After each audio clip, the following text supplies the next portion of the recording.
She wasn't supposed to be on that road tonight. Snow fell like silent ash, and the temperature dropped lower and lower with every breath she took. When her car suddenly died in the middle of nowhere, she thought the worst thing she'd face was the cold. She was wrong, because as she stepped out of the car, she saw them. Dark, tall silhouettes, standing in the white, endless snow, and they were moving closer. Tonight was meant to be a simple drive, a journey to a town just past the mountains.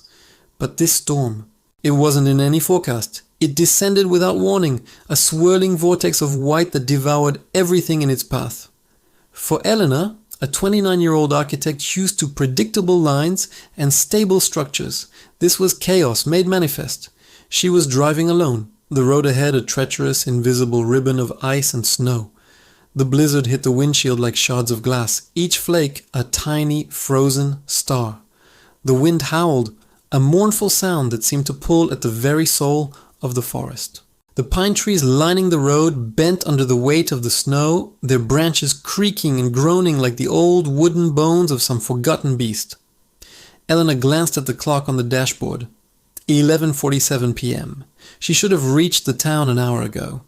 Now she was lost in a white void. The world outside her car, nothing but a raging, formless blur. She gripped the steering wheel, her knuckles white.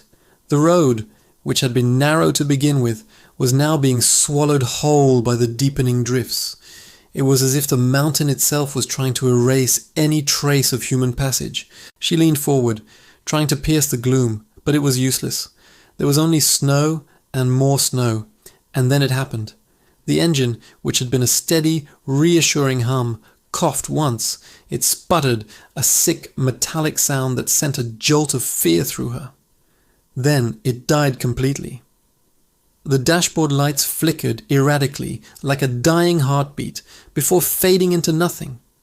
The headlights, her only connection to the visible world, blinked twice and then shut off, plunging her into absolute darkness. Silence, a heavy, a suffocating silence that was even more terrifying than the roar of the storm.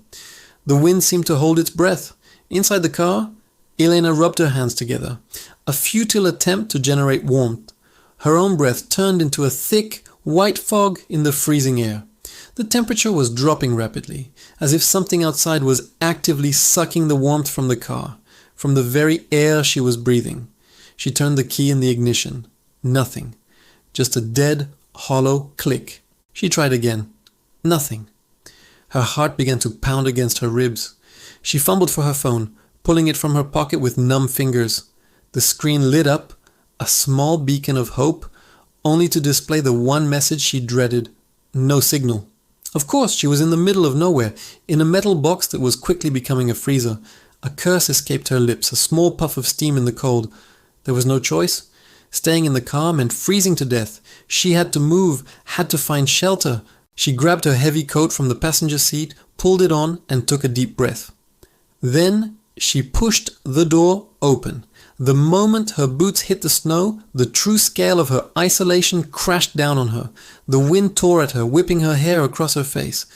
The world was a single, endless sheet of white, swallowed by an impenetrable darkness. For a minute, nothing happened. The only sounds were the whistling wind and the frantic thumping of her own heart. Then, a distant wolf howl rose on the wind. It was a long, low, mournful cry that seemed to echo from the very peaks of the mountains. It wasn't the sound of a lone animal. It felt like a warning, a lament for what was to come. A shiver, colder than the wind, traced its way down her spine. Elena took a few careful steps down the road, her eyes scanning the darkness, hoping to find a sign, a house, anything that signaled civilization. The snow was deep, reaching her knees in some places, making every step a struggle, but then she stopped dead in her tracks. Up ahead, barely visible through the thick, falling snow, stood several figures. Dark, towering silhouettes against the white landscape. They didn't move. They didn't sway with the wind. They simply stood there, impossibly tall, too tall to be human, and far too thin to be animals. Their forms were unnatural, like jagged lines drawn against the swirling chaos of the storm. She blinked, convinced it was just a trick of the light, her tired eyes playing games with the shadows in the snow, but when she opened them again, the silhouettes were closer. Not by much, but undeniably closer. A cold, creeping dread filled her. Her heartbeat quickened, a frantic drum against the silence. She turned around, abandoning any thought of moving forward, and began walking back towards her car, her footsteps crunching loudly in the pristine snow. As she walked, something strange happened. The wind, which had been a chaotic roar, began to change. It started to whisper, not the random noise of a storm, but words, intelligible voices, her name. Elena. The sound was everywhere and nowhere at once, swirling around her, carried on the frozen air. It was a chorus of faint, stretched-out whispers, like voices calling from a great distance or from a great depth. She froze in place, her blood turning to ice. The voices surrounded her, a ghostly symphony in the blizzard. They were pulling at her, calling her. She forced herself to move, to break the paralysis. The storm seemed to sense her fear and grew stronger, the snow whipping against her face like tiny needles. Her legs were growing numb, the brutal cold seeping through her clothes into her very bones. Panic rose in her chest, hot and sharp, making it hard to breathe. She dared a glance over her shoulder. Behind her, the silhouettes were no longer standing still. They began to shift, to stretch. Their forms elongated, their limbs extending like spiders' legs. They began to glide forward, slowly, silently. They were following her. Elena's breath caught in a strangled gasp. Her eyes darted around, searching for an escape. And then she saw it. A shape in the distance. A dark smudge against the endless white. A wooden structure, half buried under the snow. A cabin. Its windows were dark, shattered voids. Its roof sagged, on the verge of collapsing. It looked abandoned for decades, but inside, a faint warm light flickered.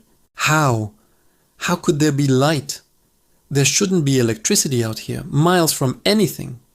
Another wolf howl echoed, much closer this time, a hungry, predatory sound that made the hairs on her arms stand on end. She looked back again. The silhouettes were moving faster now, their silent, gliding pursuit becoming more urgent. And through the storm, she could see something she hadn't before. They had eyes. Glowing white eyes that cut through the darkness, fixed on her. That was all the motivation she needed. Elena ran. She stumbled through the deep snow, her lungs burning, her muscles screaming in protest. She reached the cabin, her legs giving out as she slipped on the icy steps. She caught herself on the railing, her hand grabbing the rusty, frozen door handle. Before she could even try to turn it, the door creaked open by itself, slowly, silently, an invitation into the darkness. Terrified, but with nowhere else to go, Elena stumbled inside. The door swung shut behind her, but didn't latch. The interior was silent. Dust motes danced in the slivers of moonlight that penetrated the grime-covered windows. Snow had crept through cracks in the walls, forming small drifts in the corners. The air was stale, old, and unmoving. But in the middle of the room sat a small, simple wooden table, and on it a single candle burned. Its flame flickered unnaturally, not with the draft from the door, but as if it were reacting to her presence, dancing and swaying in the still air. Beside the candle lay a small black and white photograph. With trembling hands, Elena picked it up. Her breath stopped. The woman in the photograph, it was her. The same eyes, the same face. But the photo was clearly decades old, faded and worn at the edges. And standing behind the woman in the picture were the same dark, towering silhouettes from the road. Footsteps sounded behind Elena, heavy, slow, dragging, not human. She spun around, but the door slammed shut with a deafening final bang that shook the entire cabin. The candle on the table flickered violently. The shadows in the room stretched and writhed across the walls, twisting into grotesque shapes, growing longer and longer, reaching for her. The footsteps got closer and closer. The candle flame sputtered, shrank, and then went out. Darkness, total, suffocating. A whisper brushed against her ear, intimate and cold. You finally came back. A cold hand, or something that felt like a hand, long-fingered and impossibly cold, touched her shoulder. Elena gasped. The story continues. Don't forget to like and subscribe for the next chapter of Elena's chilling return. Thanks for watching.